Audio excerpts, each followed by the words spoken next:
किस चेहरे को लेके आप जमीन पर उतरेंगे? कांग्रेस का वहाँ ढांचा कमज़ोर था और नॉर्थ ईस्ट के 3 स्टेट्स ऐसे हैं जहाँ हमारी बहुमत है, फिर भी हम सरकार में नहीं हैं। हमारे हिंदी भाषियों के लिए सबसे बड़ी चुनौती है एकता। आप ही तो हिंदी भाषी विकास परिषद के वाइस चेयरमैन हैं, आपने क्या किया एकता के लिए? आपने सिर्फ कांग्रेस और भाजपा के बीच में राजनीति करके अपनी राजनीति चमकाई और हिंदी भाषियों को आपने किनारे रख दिया। हिंदी भाषी डेवलपमेंट काउंसिल मेरे घर के संगठन नहीं है। आप वहां नहीं सवाल पूछने का हिम्मत रखते। आप मेरे से पूछते हैं कि आपने क्या कहा। कोयला सिंडिकेट, सुपारी सिंडिकेट तो सुनते थे, बट इस बार प्रथम बार असम के इतिहास में भाजपा सरकार में हम ये गाय सिंडिकेट के बारे में सुन रहे हैं। आने वाले विधानसभा चुनाव में क्या हम गौरव सोमानी को विधानसभा चुनाव में प्रत्याशी के तौर पर देखेंगे? चुनाव लड़ेंगे आप? नमस्कार, राइज प्लस की खास मुलाकात का एक और अंक लेके हम आपके सामने मौजूद हैं। 2021 दस्तक दे रहा है, चुनावी सरगर्मियां तेज़ हैं और इसी को लेकर हमारे साथ चर्चा करने के लिए आज हमारे साथ मौजूद हैं असम प्रदेश कांग्रेस के प्रवक्ता, ऑल इंडिया प्रोफेशनल कांग्रेस के असम प्रदेशाध्यक्ष और हिंदी भाषी विकास परिषद के वाइस चेयरमैन गौरव सोमानी जी। गौरव जी, समय देने के लिए बहुत बहुत धन्यवाद। मैं, चूँकि आप कांग्रेस के प्रवक्ता हैं और बाकी अन्य पदों पर भी हैं, मैं शुरुआत आपसे कांग्रेस को लेकर कुछ सवाल से शुरू करता हूं। जैसा कि तरुण गोगोई एक बड़ा कांग्रेसी नाम, 3 बार के मुख्यमंत्री, पूर्व केंद्रीय मंत्री, पूर्व सांसद, एक असम में इकलौता सबसे बड़ा चेहरा, उनके निधन से जो खालीपन जो असम प्रदेश कांग्रेस में हुआ है, उसको किस तरीके से भरने का सोच रहे हैं आप? देखिए, ये तो हकीकत है कि तरुण गोगोई जी के देहांत के बाद पूरी कांग्रेस पार्टी में एक बड़ा वैक्यूम आया है। बट देखिए, जब जब इस तरह की वैक्यूम आती है, इतिहास गवाह है। इंदिरा गांधी जी का जब देहांत हुई इंदिरा गांधी जी की, तो भी लोगों को लगा था इतना बड़ा वैक्यूम, इतना बड़ा झटका कांग्रेस पार्टी को लगा है कि इससे कैसे उभर पाएगी। वापस कांग्रेस आई, सत्ता में आई, चीज़ें बदली। वैसे ही राजीव गांधी जी के जब देहांत हुआ तब भी ऐसे ही लोगों को लगा, वापस चीज़ें बदली। तो ठीक जब राष्ट्रीय स्तर पे ऐसा हो सकता है, तो मैं समझता हूँ राज्य स्तर पे भी ऐसा हो सकता है और होगा, क्योंकि राजनीति इतनी बड़ी सागर है, ये इतना बड़ा सागर है और इसमें लहरें बदलती रहती है और कभी लहरें अगर थम भी जाए तो ये लहरें फिर उफान लेती है। तो राजनीति में नेता के पीछे राजनीति नहीं होती है, नेता हमारा चेहरा बनता है, राजनीति जनता के पीछे होती है। तो ठीक है, आज हमारा सबसे बड़ा नेता राज्य का हमारे बीच नहीं है। मैं समझता हूँ आने वाले समय में कांग्रेस इससे उभर के आएगी और इससे और बड़े मजबूत रूप से इससे उभर के आएगी। ये कंटिन्यूस प्रोसेस है, it can not be stopped anywhere. 2021 को लेके जैसे आपने कहा कि राजनेता चेहरा होता है, किस चेहरे को लेके आप ज़मीन पर उतरेंगे? देखिए, निर्वाचन तकरीबन 4 से 5 महीना और लगभग है। मैं समझता हूँ उचित समय में एक राजनीति, आज हमारे राजनीति में हम 2021 में कांग्रेस पार्टी किस चेहरे को लेके आगे आएगी। आप अगर मेरे से सीधे तौर पे ये पूछना चाह रहे हैं कि मुख्यमंत्री का चेहरा कौन होगा, तो मैं यही कहना चाहूँगा कि राजनीति में कुछ एक चीज़ें समय पे ही निर्धारित की जाती है और जैसा समय आएगा, मैं समझता हूँ ऑल इंडिया कांग्रेस कमेटी, हमारा जो सेंट्रल हाई कमांड है, सेंट्रल लीडरशिप इस पे मुहर लगाएगी कि मुख्यमंत्री का चेहरा कौन होगा। बट आज हमारा अध्यक्ष रिपुन बोरा जी है, हम उसके नेतृत्व में असम प्रदेश कांग्रेस 2021 का निर्वाचन लड़ रही है और हम इसके लिए तैयार हैं। आप चूँकि गौरव गोगोई के नज़दीकी हैं, इसलिए ये सवाल आपसे मैं कट टू कट डायरेक्ट ही पूछना चाहता हूँ, क्या गौरव गोगोई बनेंगे मुख्यमंत्री चेहरा? क्या आप प्लान कर रहे हैं गौरव गोगोई को मुख्यमंत्री चेहरा बनाना और उनके पिता की विरासत को संभालना? देखिए, मैं आपसे सीधे तौर पे ये कहना चाहूँगा कि मैं कांग्रेस लीडरशिप के नज़दीक रहता हूँ। कोशिश करता हूँ कि जितने मैं अपने पूरी कांग्रेस लीडरशिप को कैसे हम लोग एक किस तरह से हम एक कांग्रेस की सिपाही बन के कांग्रेस पार्टी को वापस से 2021 में ला सके। जहाँ तक आपने गौरव गोगोई का संदर्भ बताया, देखिए गौरव गोगोई एक युवा चेहरा है और इस उम्र में आज वो राज्य के साथ साथ सांसद भी है जो लोकसभा में उन्होंने time and again he has proved that he has all the potential to lead the state. तो मैं समझता हूँ कि उचित समय में उचित सिद्धांत पार्टी द्वारा ली जाएगी।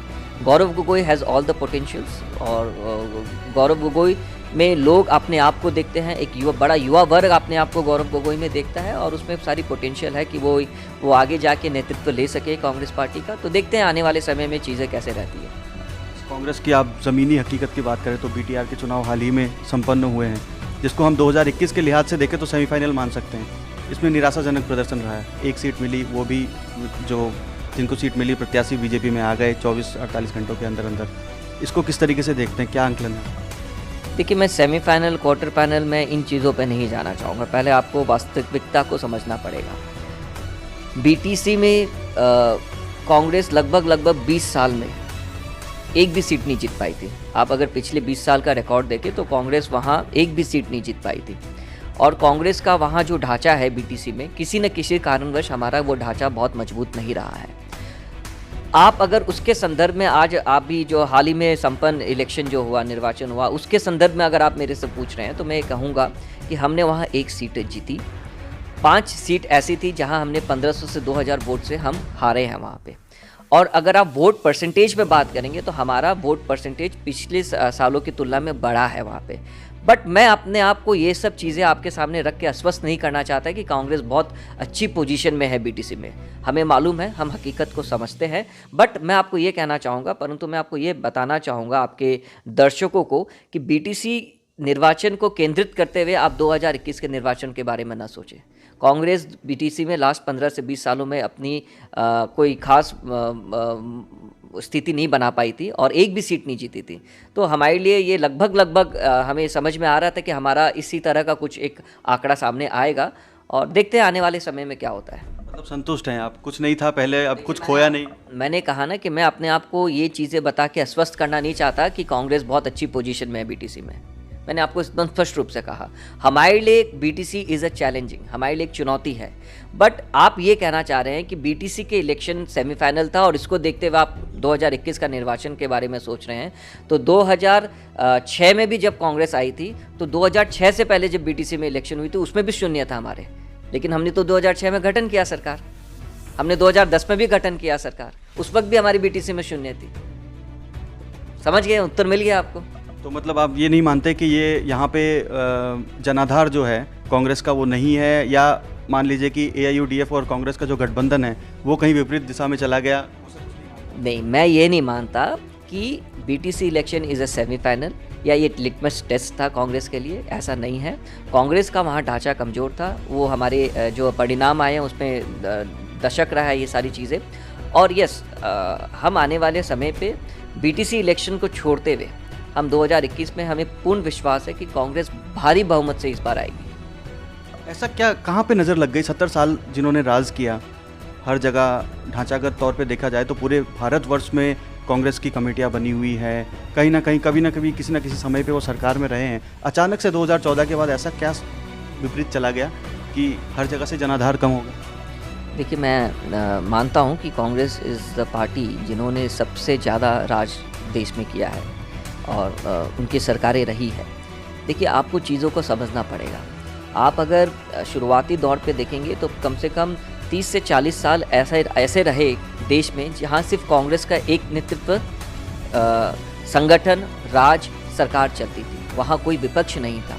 धीरे धीरे जैसे राजनीति में होता है ना कि जैसे जैसे डेमोक्रेसी और स्ट्रांग होता है तो विभिन्न तरह के क्षेत्रीय दल आ जाते हैं, राष्ट्रीय दल निकल के आते हैं, तो लोगों को ऑप्शंस मिलना शुरू हुआ, लोगों के पास एक विकल्प मिलना शुरू हुआ, एंड एक बड़ा एक एंटी इनकम्बेंसी फैक्टर भी हिट किया जो जो जो जो मेरे को समझ में आता है has also hit the Congress party.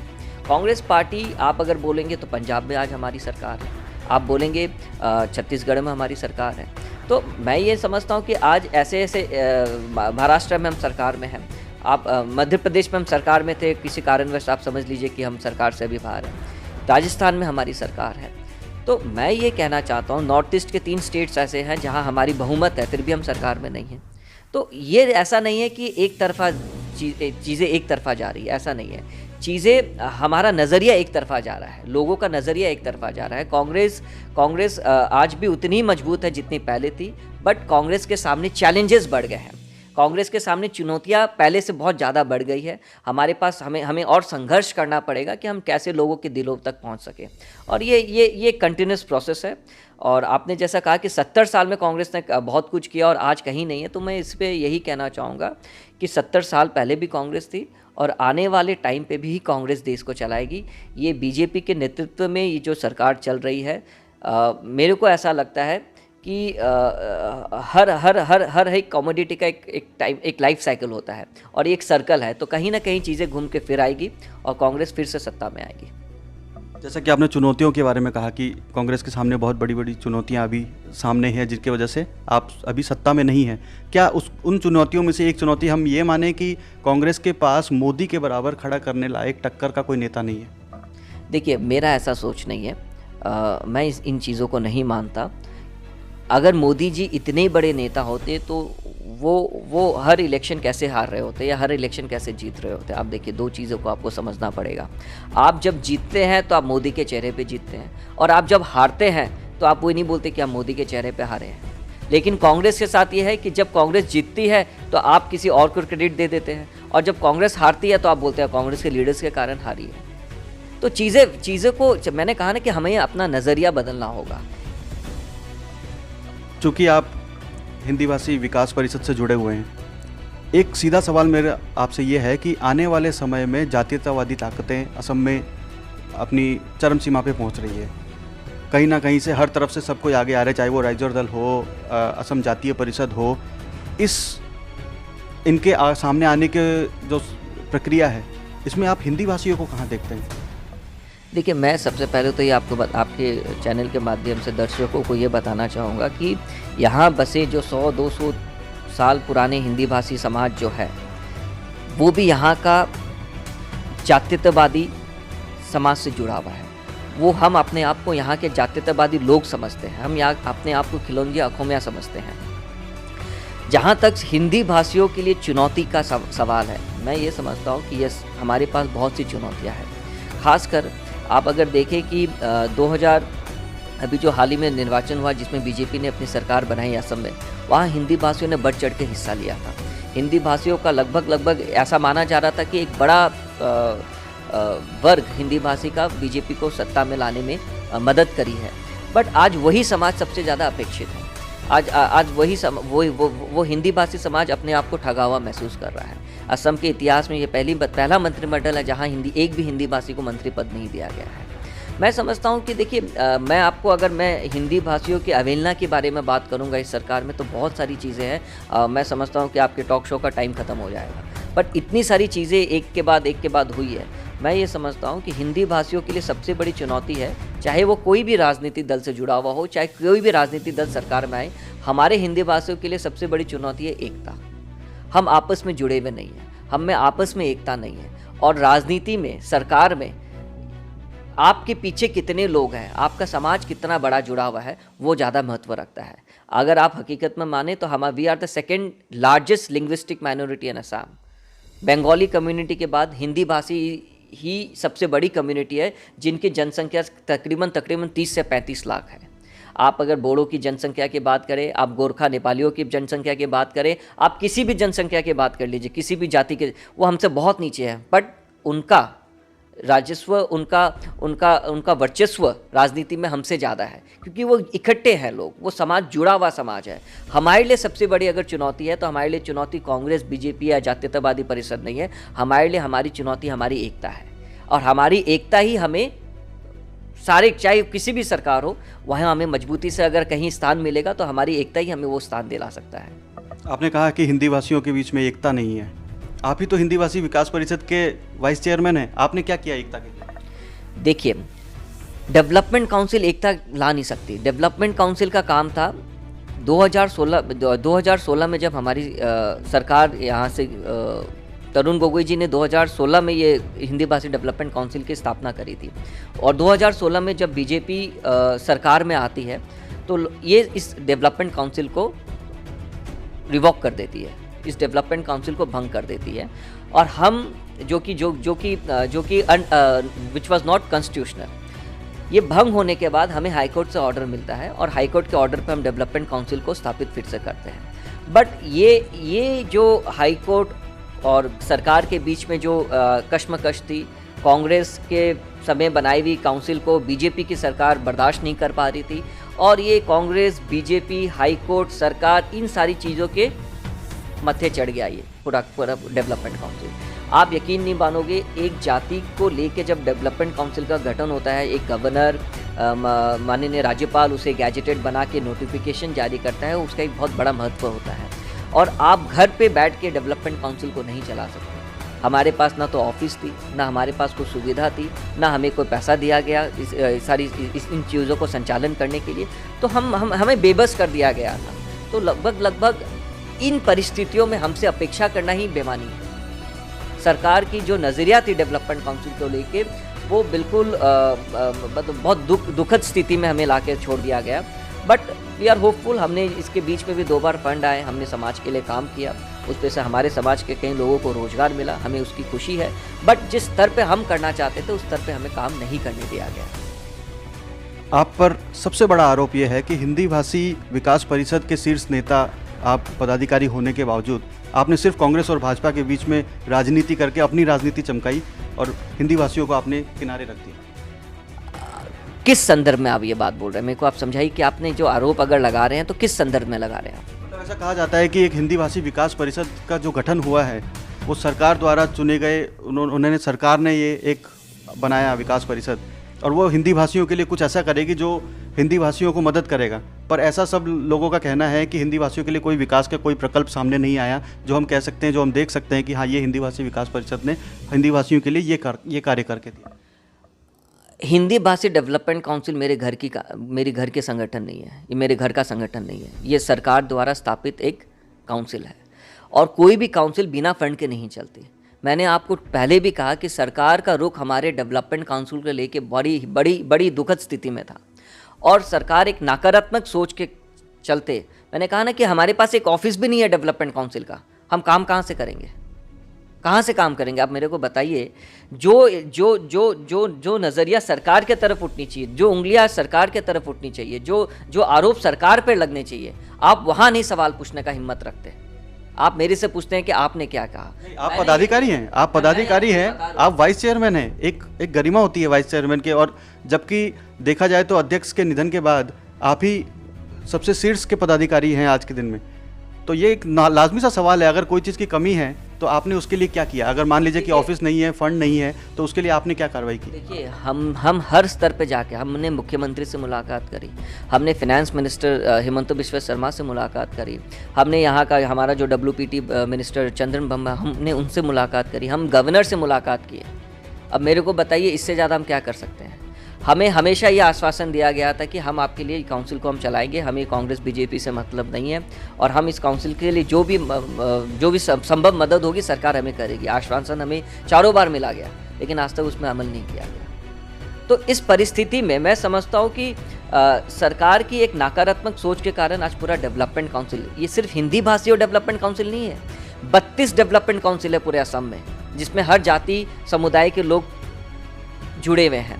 किसी भी हर डेवलपमेंट काउंसिल की यही स्थिति है, ये कोई हिंदी स्पीकिंग डेवलपमेंट काउंसिल की ये स्थिति नहीं है। 32 के 32 डेवलपमेंट काउंसिल की हमारे हिंदी भाषियों की जो स्थिति है, वैसे ही 32 के 32 मतलब हर जाति समुदाय की स्थिति यही है। अगर 2021 में कांग्रेस की सरकार बनती है, आपके हाथ में पावर आता है, तो हिंदी भाषी विकास परिषद क्या करेगा? क्या रोड मैप है आपका? देखिए, अगर 2021 में कांग्रेस की सरकार आती है, और हमें पूर्ण विश्वास है 2021 में कांग्रेस की सरकार आएगी, सबसे पहले हम केवल हिंदी स्पीकिंग डेवलपमेंट काउंसिल के बारे में नहीं, जितने भी डेवलपमेंट काउंसिल है, डेवलपमेंट काउंसिल का स्थापन यही किया गया था कि यहाँ विभिन्न जाति समुदाय के लोग रहते हैं, और उनको एक फोरम दिया जाए कि वो अपनी समस्याओं को, वो अपने समाज और अपने समुदाय, अपने जाति के लिए क्या विशेष काम कर सकते हैं, उनके लिए एक फोरम और डेवलपमेंट काउंसिल दिया गया था। सबसे पहले हम इसे ढांचा को मजबूत करेंगे। अगर इसमें अगर आपको असम का विकास करना है, तो 32 जाति समुदाय को जो रिप्रेजेंट करते हैं, अगर उसको उनका प्रतिनिधित्व जो डेवलपमेंट काउंसिल करते हैं विभिन्न जातियों का, अगर हम उसे सही तरीके से सुचारू रूप से अगर हम फंक्शन में ला सके, तो मैं समझता हूँ कि सबसे ज़्यादा काम अगर किसी डिपार्टमेंट में, अगर किसी विभाग में होगा तो वो विभिन्न जाति के लिए बनाए डेवलपमेंट काउंसिल में होगा, क्योंकि वो डेवलपमेंट काउंसिल, वो विकास परिषद उस जाति के लोगों के साथ डायरेक्टली जाके काम कर सकता है। तो हम सबसे पहले 32 के 32 डेवलपमेंट काउंसिल जो कांग्रेस के समय में बनाई गई थी, जिस इंटेंशन से, जिस नज़रिया से इसे बनाया गया था, हम उसे मजबूत करेंगे। लोगों के लिए जो बेनिफिट है वो लोगों के डायरेक्टली पहुंच सके, उस पर हम काम करेंगे। और एक अलग एक ऐसा सुचारू ढंग, एक ढांचा बनाया जाएगा कि लोगों को शिकायतें कम हो और लोगों को लाभ ज़्यादातर मिल सके। तो ये हमारा एक प्राथमिकता रहेगी, चाहे वो हिंदी स्पीकिंग डेवलपमेंट काउंसिल हो या चाहे विभिन्न डेवलपमेंट काउंसिल हो। भाजपा का जिस तरीके से जनाधार पूरे देश में बढ़ा है, असम जैसे राज्य में भी उन्होंने सरकार बनाई और बखूबी बहुत अच्छे बहुमत के साथ बनाई है। आने वाले चुनाव में ज़मीनी तौर पर कांग्रेस का क्या रोड मैप है, किस तरीके से वो वापस अपने वोटरों को वापस अपने तरफ करेगा? देखिए, 2016 में जब ये बीजेपी की सरकार आई थी, लोगों को बहुत अपेक्षाएं थी और आज ये स्थिति ये है कि मैं समझता हूँ कि बीजेपी असम में, आप चाहे किसी भी इंडेक्स में ले लें, चाहे आप इन्वेस्टमेंट के इंडेक्स में ले लीजिए, आप चाहे एम्प्लॉयमेंट के इंडेक्स में ले लीजिए, आप चाहे विभिन्न जातियों के बीच में जो एक कम्युनल हार्मनी होता है उस इंडेक्स में ले लीजिए, आप यहाँ पे जीडीपी के इंडेक्स में ले लीजिए, आप किसी भी इंडेक्स में ले लीजिए, बीजेपी आज के दिन में सब फेल्ड गवर्नमेंट है। It is a failed government. इनके पास कोई गवर्नेंस का ना तो तजुर्बा है और ना ये चलाना जानते हैं। ये बोलते हैं ना कि भेड़ चाल में आज ये सरकार चल रही है और इसका खामियाजा कहीं ना कहीं लोगों को भुगतना पड़ रहा है। आप किसी भी इंडेक्स में देख लीजिए, यहाँ हम बोलते हैं कि इन्होंने कहा एडवांटेज असम हम किया, अच्छी बात थी, एडवांटेज असम किया, कितना इन्वेस्टमेंट आया। अगर आप पब्लिक सेक्टर, ऑयल सेक्टर को छोड़ दें तो आप उनसे पूछिए, इनके पास कोई जवाब बनते नहीं बनेगा। इनके पास कोई जवाब बनते नहीं बनेगा कि कितना इन्वेस्टमेंट आया। Unemployment is at the highest level. Corruption against women is in the top 5 states. Corruption की तो इन्होंने, भ्रष्टाचार और करप्शन की सारी सीमाएं इन्होंने लांघ कर दी है। सिंडिकेट राज आज सबसे चरम सीमा पे है। ये आरएसएस और अपने आप को भाजपा वाले गो माता का रक्षक बोलते हैं, गो रक्षक बोलते हैं, आज ये तो उन्हीं के सिंडिकेट चला रहे हैं। ये आज तो गाय भैंस के सिंडिकेट पे लिप्त है। कोयला सिंडिकेट, सुपारी सिंडिकेट तो सुनते थे, बट इस बार प्रथम बार असम के इतिहास में भाजपा सरकार में हम ये गाय सिंडिकेट के बारे में सुन रहे हैं। तो मैं समझता हूँ कि ये सरकार पूरे भ्रष्टाचार में लिप्त है। जितनी अपेक्षा ही थी लोगों की वो आज खड़ी नहीं हो पाई है। और आप चाहे किसी भी इंडेक्स में मेरे से डिबेट कर लीजिए, अगर आपके पास डाटाज है तो वो डाटाज लेके आइए और मेरे से किसी भी डिबेट में आप बहस कर लीजिएगा किसी भी चैनल पे, कि भाजपा ने 5 साल पहले क्या बोल के, क्या कमिटमेंट्स दे के सरकार में आई और आज उनके पास क्या वाइट पेपर है, और ये बताएं कि उन्होंने लास्ट 5 साल में क्या किया और आने वाले समय में 5 साल में क्या करेंगे। तो मैं समझता हूँ कि आपको इसका उत्तर मिल जाएगा। आने वाले विधानसभा चुनाव में क्या हम गौरव सोमानी को विधानसभा चुनाव में प्रत्याशी के तौर पे देखेंगे? चुनाव लड़ेंगे आप? हाँ, मन बहुत है और मैं आई एम वेरी कॉन्फिडेंट कि 2021 हो चाहे 2026 हो, गौरव सोमानी असम विधानसभा में तो जाएगा ही। और मैं इलेक्शन जब भी खेलूँगा, इलेक्शन खेलने के लिए नहीं खेलूँगा, इलेक्शन जीतने के लिए खेलूँगा। मुझे लोगों में विश्वास है। मैंने 20 साल राजनीति में अपना योगदान दिया है राजनीति के क्षेत्र में, और मैंने उससे काफ़ी कुछ सीखा है, एक तजुर्बा लिया है। और जिस दिन पार्टी को लगे मुझे टिकट दिया जाना चाहिए, मैं ज़रूर अपने आप को तैयार समझता हूं और मैं भी उचित समय का इंतज़ार कर रहा हूं। बट ये मेरी जब आपने ये सवाल पूछ ही लिया है तो मैं आपको ज़रूर कहूँगा कि हाँ, मैं 21 में हो चाहे 26 में हो या जब भी हो, मेरे को नहीं पता, मैं इलेक्शन खेलूँगा। और मुझे पूर्ण विश्वास है कि मैं असम की जनता को हमारी एक जो हमारा समुदाय है, जो हमारा समाज है, बृहत्तर असम समाज को असम विधानसभा में रिप्रेजेंट कर सकूं। ये मेरी हमेशा से एक मनोकामना है और मैं हमेशा से ये कोशिश करता हूं मैं कि इस क्षेत्र में कैसे मैं इसमें आगे बढ़ सकूं। इस जवाब का आत्मविश्वास जो आपका था वो मुझे लग रहा है कि अंदर भीतर खाने कुछ ना कुछ बात चल रही है और टिकट आने की संभावना पूरी बन रही है। हमारी शुभकामनाएं आपके साथ है। गौरव जी, राइज प्लस को समय देने के लिए बहुत बहुत धन्यवाद। राइज प्लस पर खबरों के प्रायोजक है Austin plywood. I am Prakash Raj. Oh, no. Touch हुआ तो क्या हुआ? Bro, this is antivirus Austin plywood. It kills 99.99% germs and viruses. Austin plywood. अब सिर्फ इस पर ही है Austin plywood.